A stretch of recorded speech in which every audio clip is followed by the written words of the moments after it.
Hi everyone, welcome to my YouTube channel. ఈరోజు నా స్టైల్లో సింపుల్గా కిచిడి చేయడం ఎలా అనేది నేర్చుకుందాం. నేను ఆనియన్స్ అనేది ఒక హాఫ్ ఆనియన్ తీసుకొని ఇలాగా బారుగా అయితే కట్ చేసుకొని పెట్టుకున్నాను. అలాగే 1 పచ్చిమిర్చి, కరివేపాకు, అల్లం వెల్లుల్లి పేస్ట్ 1 టేబుల్ స్పూన్, పసుపు 1 టేబుల్ స్పూన్, ఇవి పచ్చెనపప్పు అలాగే పెసలు అనేది ఇలాగా నానబెట్టుకున్నాను. మనం రైస్ ఉండే ఒక హాఫ్ అన్ అవర్ ముందు. నేను పచ్చెనపప్పు ఒక హాఫ్ గ్లాసు, అలాగే మినపప్పు అనేది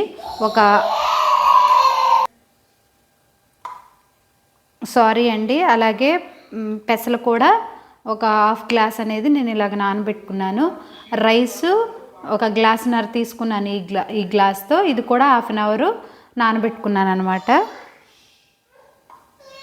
పోపు దినుసులు 1 table spoon, salt as per taste, oil 2 table spoons. Stove on చేసి కుక్కర్ పెట్టి ఆ కుక్కర్లోకి 2 టేబుల్ స్పూన్ ఆయిల్ అనేది వేసుకుందాం.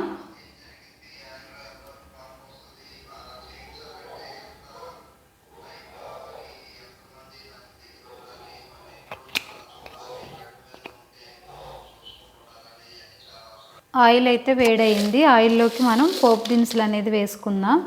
1 టేబుల్ స్పూన్, అలానే కట్ చేసిన ఉల్లిపాయలు, పచ్చిమిర్చి, కరివేపాకు కూడా వేసుకుందాం.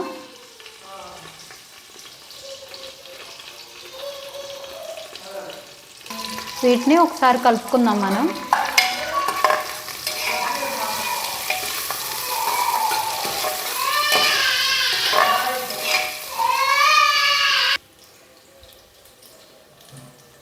వన్ టేబుల్ స్పూన్ అల్లం వెల్లుల్లి పేస్ట్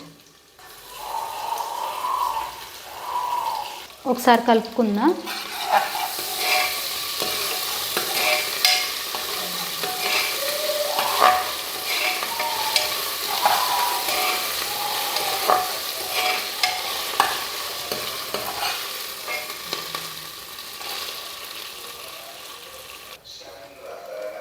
ఇవి వేసేసుకుందామండి.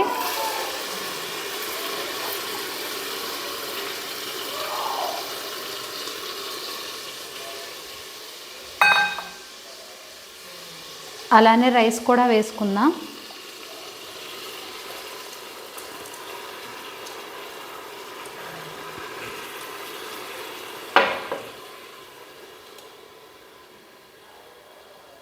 ఒకసారి కలుపుకుందాం.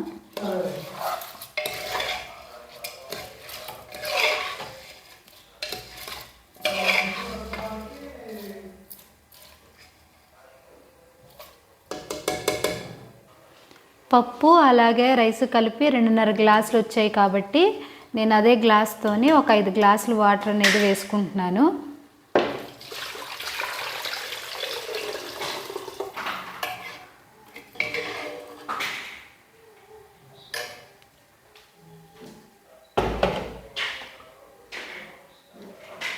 మనం ఇప్పుడు 1 టేబుల్ స్పూన్ పసుపు,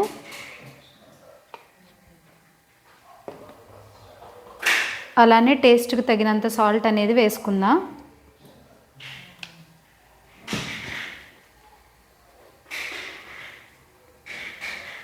ఒకసారి కలుపుకుందాం.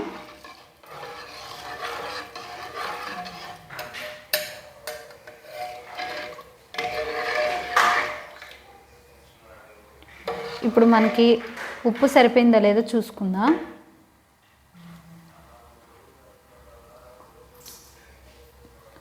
ఉప్పు ఇంకొంచెం పడుతుందండి, సో ఉప్పు అనేది వేసుకుందాం.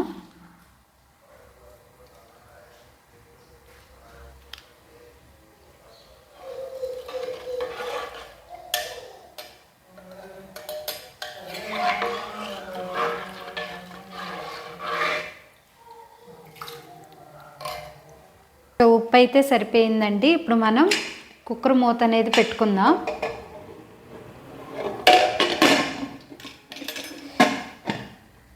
నాకైతే ఒక 5 విజిల్స్ అనేది రావాలండి.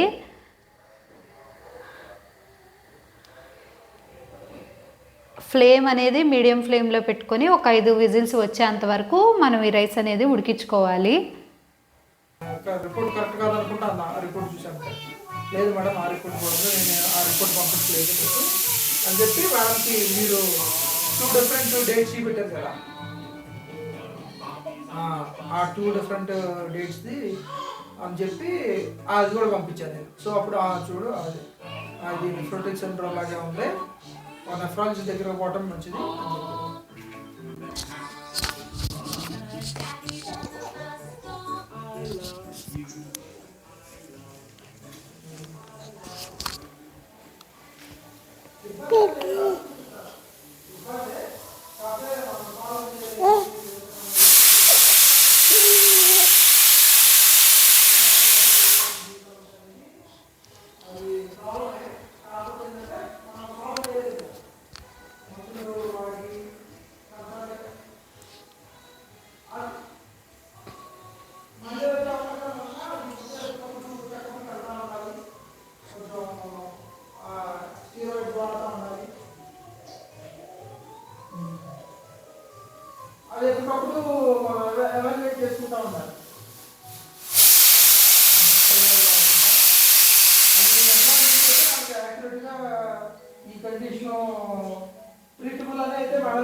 5 విజిల్స్ వచ్చాయి కాబట్టి మనం ఇప్పుడు స్టవ్ అనేది ఆఫ్ చేసేసుకుందాం. ఈ కుక్కర్ విజిల్ అనేది వెళ్ళిన తర్వాత మనం మూత తీసి చూద్దాం రైస్ ఎలా ఉడికిందనేది.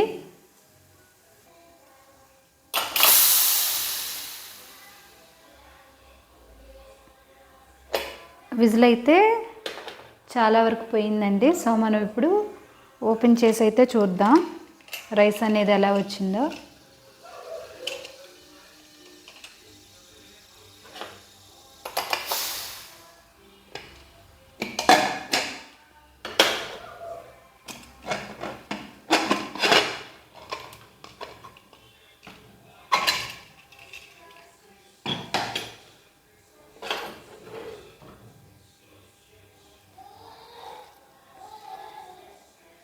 రైస్ అయితే చాలా బాగా ఉడికిపోయిందండి.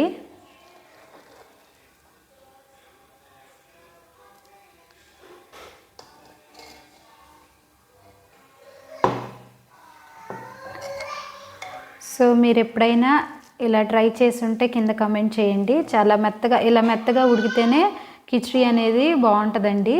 మనం ఇంకా సపరేట్గా కర్రీ అయితే వండుకోవాల్సిన పని లేదు.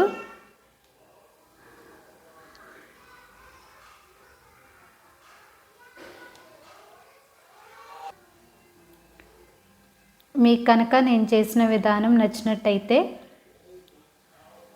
లైక్ చేయండి, షేర్ చేయండి, అలాగే సబ్స్క్రైబ్ చేయండి.